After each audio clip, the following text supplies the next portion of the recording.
pulang ke Indonesia, sampaikan salam hangat kami, salam cinta kami, salam rindu kami untuk saudara-saudara kami di Indonesia. Maka dari itu pada kesempatan kali ini kami sampaikan amanat salam dari warga Palestina di Gaza untuk antum semua dengan ucapan salam. Assalamualaikum warahmatullahi wabarakatuh. Ada pertanyaan mendasar yang mungkin jarang diketahui oleh umat Islam hari ini. Kenapa Gaza yang diserang?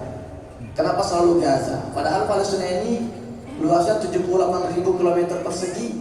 Gaza ini satu kecamatan kecil di Gaza, di Palestina. Luasnya pun hanya 360 km.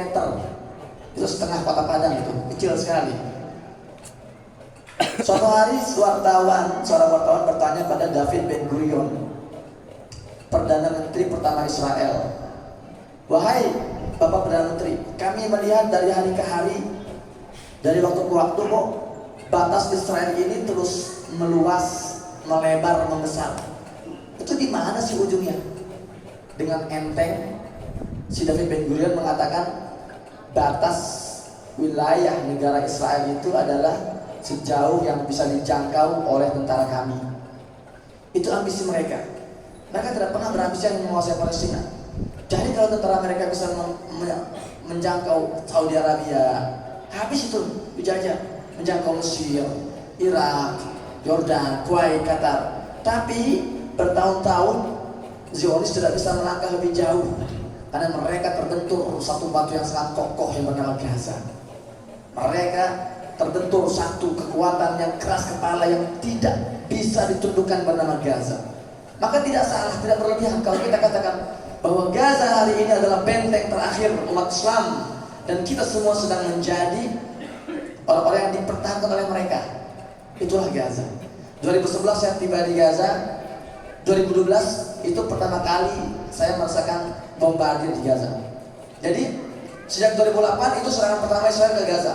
22 hari Gaza dibombardir, dihancur lumpuhkan, tapi Gaza bertahan. Israel terpaksa setelah 22 hari jual beli serangan, mereka menarik pasukan mereka, membawa kekalahan telak. Kemudian kembali lagi tahun 2012, 8 hari kami dibombardir, Gaza bertahan. Kembali lagi tahun 2014, lagi-lagi dengan kekuatan full, lebih brutal, 50 hari kami dibombardir, Gaza bertahan. Kemudian 2021 datang lagi mereka dengan membawa pasukan lebih kuat, lagi Gaza bertahan. Bahkan yang jarang diketahui oleh kita, 4 kali agresi ke Gaza, 4 kali para pejuang Gaza berhasil memenangkan pertempuran. Meskipun jumlah korban lebih banyak, tapi menang kalian semua pertempuran tidak ditentukan oleh jumlah korban. Betul? Gaza masih bertahan. Dan selama 3 agresi saya di Gaza, saya selalu dihubungi oleh Kemenlu. Assalamualaikum, maksud saya, ini kami memantau Gaza memanas ini. Anda mau kami evakuasi ya? Dan saya selalu menolak. 3 kali agresi terjadi, 3 kali saya ditawarkan evakuasi, 3 kali saya menolak. Karena hari itu saya sebagai seorang jurnalis, saya masih bisa berjuang karena saya masih bisa akses internet saat itu. Meskipun listrik cuma beberapa jam per hari, tapi paling tidak saya bisa akses internet karena internet itu adalah senjata saya sebagai seorang jurnalis. Ada yang bertanya, Ustaz, antum sudah di Gaza, kenapa nggak angkat senjata? Kami di sini, ini berdidih darah kami ingin angkat senjata. Kenapa antum sudah di Gaza angkat senjata? Teman-teman saya sepakat orang Gaza itu. Muhammad Hussein, ente kalau daftar pejuang, berapa orang yang saya bunuh? 1 orang, 2 orang, 3 orang Yahudi. Setelah kamu terbunuh. Tapi kamu sebagai jurnalis, kamu bisa menjadi juru bicara kami di Indonesia. Kamu sebagai jurnalis bisa menyentuh jutaan hati, bisa membuka jutaan pasang mata. Karena kami nggak bisa bahasa Indonesia, kami bisa bahasa Indonesia. Maka kamu bisa jadi suara-suara kami di sana. Itu yang lebih kami butuhkan. Maaf aja, kalau saya harus daftar, nggak keterima, ada kriterianya. Termasuk kita nih yang selalu semangat nge-DM saya lewat Instagram atau Facebook, Ustaz, saya sudah kedatangan, saya mau ke Gaza jihad.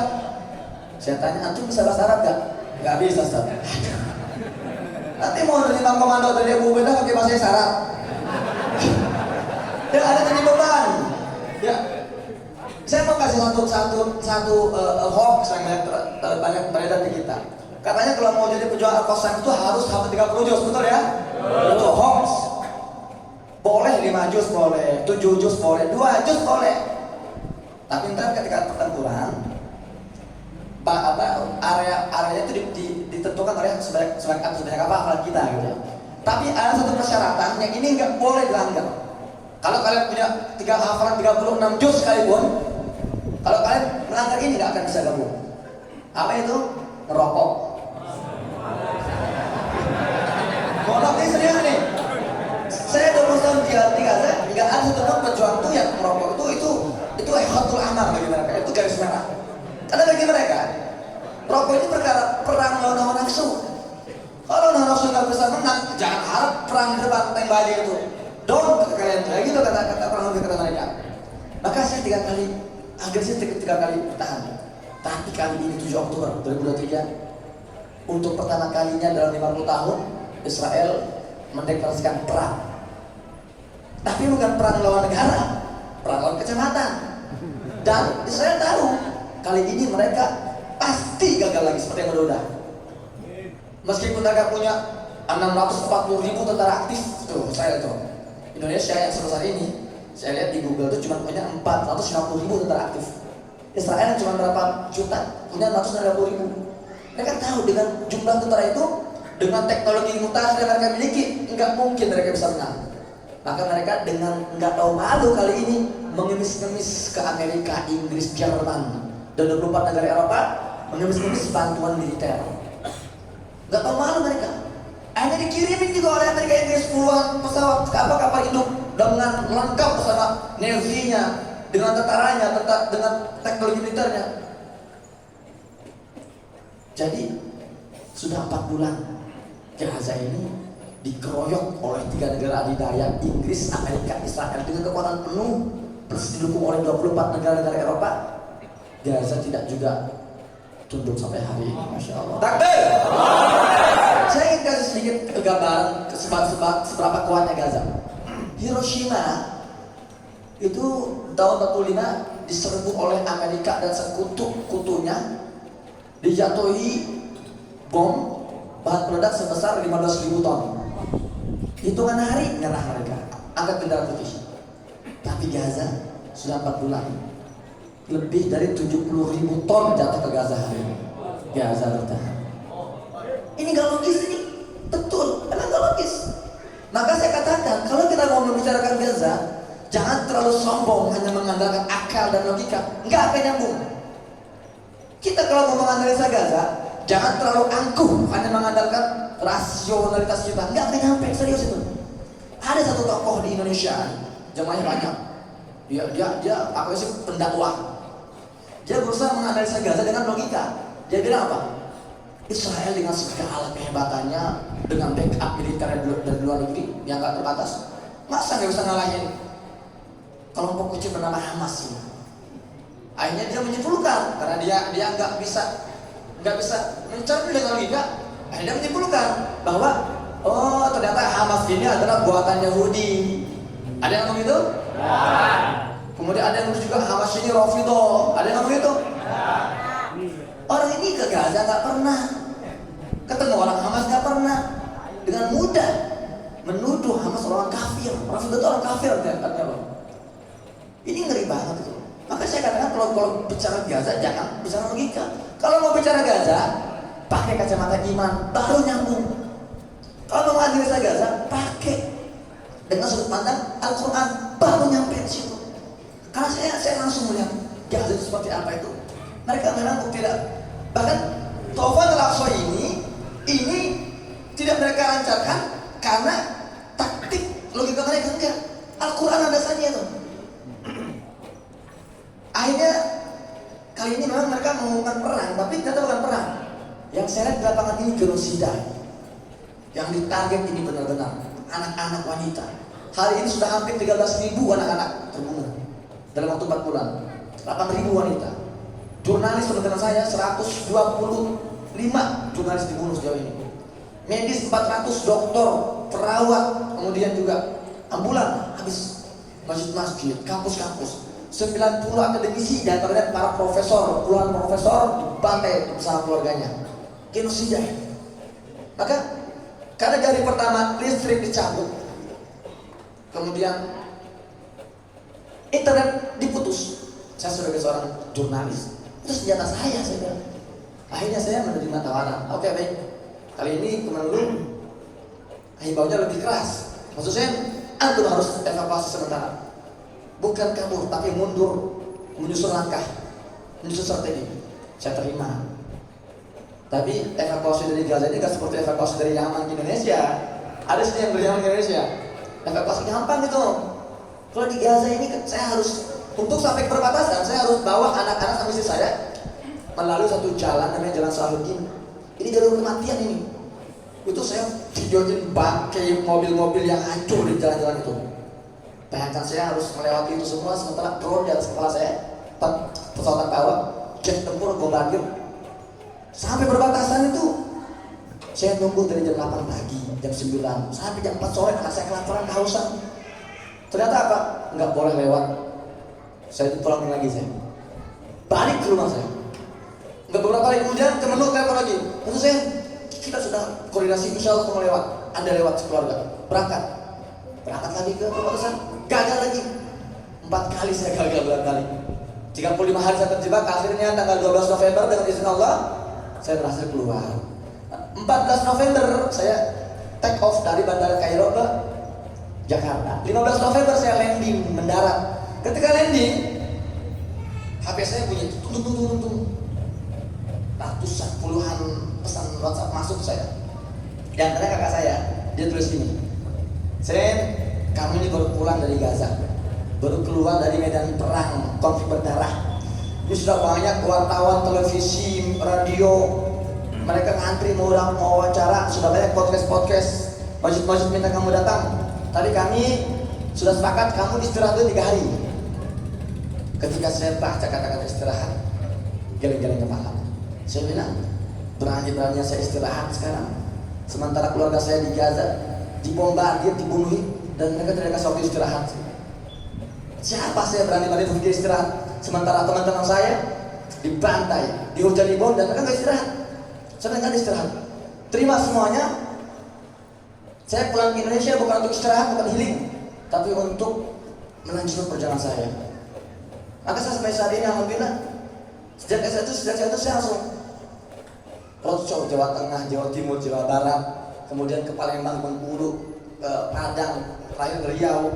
Saya baru pulang ini 2 hari istirahat, insya Allah besok saya harus gerak lagi ke Sumatera Selatan, ke Sumatera Tenggara. Alhamdulillah, karena bagi saya itu kewajiban saya di sini.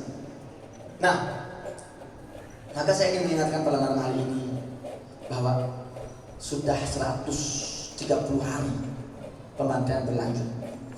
Kita, mohon maaf Bapak Ibu ya, kita niat kaum muslim di sini, harusnya kita yang sekarang berdarah-darah di Gaza, mengangkat senjata, itu harus kita. Tapi perjuangan kita hari ini sedang diwakili oleh kaum wanita di Gaza, karena kita umat Islam sedang hidup terhina, tertindas, terjajah. Maka dari itu perjuangan kita sekarang sedang diwakili oleh anak-anak di Gaza dengan mengorbankan darah nyawa mereka. Ini sebagai reminder untuk kita semua. Kemarin ketika saya ke Padang, Sumatera Barat, baru nyampe di bandara, saya didatangi oleh seorang caleg. Saya bawa pesan dari atasan saya. Kalau antum siap untuk deklarasi paslon fulan, Anda akan kami bayar tanpa batas. Anda sebut aja angkanya. Gitu. Senang saya, alhamdulillah. Siap. Tapi saya nggak perlu dibayar. Saya siap deklarasi. Tapi saya punya persyaratan. Si paslon itu, si calon presiden itu harus segera sekarang juga, ya sebelum saya deklarasi, mengeluarkan 3 statement. Pertama, berjanji di depan seluruh warga Indonesia, kalau saya terpilih, saya akan memboikot semua produk-produk Amerika, Inggris, Prancis yang menjadi donatur pertama genosida di Gaza. 1, saya bilang. Boikotnya nggak usah keluarin fatwa haram, nggak usah. MUI dan Kementerian Agama duduk bareng-bareng, cabut semua sertifikasi halal produk-produk itu, sederhana. Itu berikut pemerintah. Kedua, saya bilang siap untuk statement kalau dia terpilih, dia akan langsung mengusir para diplomat Eropa itu yang Amerika, Inggris, Prancis. Memang algojonya sekarang digali itu Israel, tapi yang mendanai kan Amerika, Inggris, Prancis, Eropa. Mereka itu yang harusnya ya kita kasih tegas, jangan keluar-keluar di pentas internasional sementara diplomat Amerika masih asik-asikan tuh. Ya di Indonesia, di Jakarta itu hidup dengan fasilitas mewah, makan kenyang, sementara sudah 27.000 nyawa dibunuh. Nunggu berapa nyawa lagi sampai kita bergerak berat seperti itu. Saya pikir itu satu. Kedua, silakan usir semua diplomat asing yang mendukung genocide di Gaza. Ketiga, tutup itu Selat Malaka itu yang masih dijadikan perlintasan dagang-dagang kapal-kapal Israel. Tidak itu aja. Kalau dia berani, saya akan siap deklarasi dan saya ajak semua perusahaan deklarasi. Seperti itu. Diam dia, nggak jadi. Nah, jadi itu. Terakhir, ini kita dalam bulan Rajab. Ya. Di sini kita sering memperingati peringatan Isra Mi'raj. Dan saya berpesan kepada semua yang hadir. Ya, kalau ada di sini yang jadi pembicara di acara Isra Mi'raj, sudahlah jangan terlalu fokus membicarakan tentang fadhil sholat, keajaiban sholat, kemudian kemujizatan Isra Mi'raj. Ingatkan umat kita bahwa hari ini tempat Mi'raj Nabi SAW sedang dinodai dan bersandra. Itu yang kita gaungkan. Kita jadikan momen Isra Mi'raj ini untuk mengingatkan kepada kita umat Islam bahwa kita nggak mau ngerayain Isra Mi'raj di sini. Kita maunya peringatan Isra Mi'raj itu di Masjidil Aqsa. Itu yang kita inginkan, betul? Takbir. Maka kurang ajar kalau ada umat Muslim mengatakan bahwa itu bukan urusan saya. Ini adalah tanggung jawab kita semua. Ada satu hadis yang sangat viral sekali. La tusyaddu rihal illa ila sa'atil masajid. Semua pasti pernah dengar hadis ini. Jangan kalian bepergian jauh-jauh, kata Nabi, maksain ke jauh-jauh pergi kalau kalian kecuali kalian mau mendatangi 3 masjid ini. Masjidil Haram di Mekah, Masjid Nabawi di Madinah, Masjidil Aqsa di Palestina. Ini viral hadis ini. Tapi izinkan saya menyampaikan dari dimensi berbeda. Wahai kaum muslimin, hadis itu bukan perkara kunjung mengunjungi, mohon maaf. Itu bukan perkara datang mendatangi. Itu titipan wasiat, itu amanat. Wahai umatku, seolah beliau mengatakan seperti ini. Wahai umatku, sepeninggalku nanti, kalau aku wafat, kalau aku meninggal, aku titipkan pada kalian 3 masjid ini. Ini wasiat. Kunjungi, kalau bisa paksakan. Jaga baik-baik, rawat baik-baik. Jangan sampai terbengkalai, jangan sampai sepi, jangan sampai kotor, jangan sampai rusak, apalagi jangan sampai jatuh ke tangan musuh. Itu wasiatnya. Tapi kita hari ini demi Allah, kita mengkhianati wasiat itu dan kita tenang-tenang saja. Soal itu bukan urusan kita. Soal kita menjawab buat Islam, kami hanya membantu sekenanya saja. Soalnya kita hari ini, saya pulang dari Gaza, saya ditawari, Ustaz, ini voucher untuk antum umroh gratis, ada istri tidak antum berdua, silakan. Lama nih saya sudah pulang umroh tahun 2018. Saya nggak tahu musuh umroh hari ini di Masjidil Nabawi, Masjidil Haram. Sementara saya tahu Masjidil Aqsa ini diinjak-injak, dinodai, dibakar, dirobek mushafnya. Saya akan membawa musuh. Dan menurut saya umroh ini sunnah, sementara memperjuangkan Baitul Maqdis itu wajib. Kalau saya punya uang untuk umroh, saya akan serahkan ke Gaza, itu lebih utama saya bilang. Jadi ini masalah kita. Kita hari ini terhina, tertindas karena hari ini keberkahan umat Islam sedang tersumbat oleh penjajahan di Baitul Maqdis. Maka dari itu, cara kita mengembalikan kemuliaan umat Islam, kita cabut sumbatan itu, tapi tidak bisa kita lakukan dengan setengah hati. Energi sisa, tenaga sisa, waktu sisa, harta sisa. Padahal Zionis Israel, Amerika, Inggris, ketika mereka menjajah Palestina, mereka tidak pernah menggunakan tenaga sisa, enggak. Mereka mengerahkan semua kemampuan mereka, waktu mereka, harta mereka. Kenapa kita umat Islam memperjuangkan dengan setengah hati? Menjadikan ini isu sampingan. Alhamdulillah. Semoga Allah SWT mengampuni kelemahan kita semua. Semoga Allah Ta'ala mengampuni kelalaian kita semua. Allahumma kama jama'atana fi hadzal masjid ijma'na fil masjidil aqsa wa hadirin fatihah ya rabbal alamin. Allahumma arzuqna salatan masjidil aqsa ya Allah.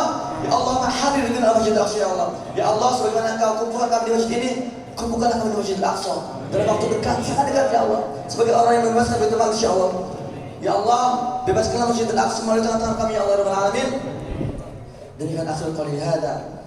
Astaghfirullah. Wassalamualaikum warahmatullahi wabarakatuh. Waalaikumsalam warahmatullahi wabarakatuh. Jazakumullah khairal jazaa Ustaz Muhammad Husain Gaza.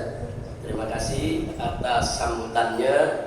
Mudah-mudahan dengan sambutan beliau tadi kita semua termotivasi untuk selalu memperhatikan, selalu peduli dengan Al-Masjidil Aqsa dan seluruh bangsa Palestina yang sampai hari ini masih terjajah. Kita mohon selalu kepada Allah agar Allah Subhanahu wa taala bisa segera membebaskan, memerdekakan Al-Masjidil Aqsa, memerdekakan daripada bangsa Palestina dari penjajahan Zionis Israel yang durjana. Amin ya rabbal alamin.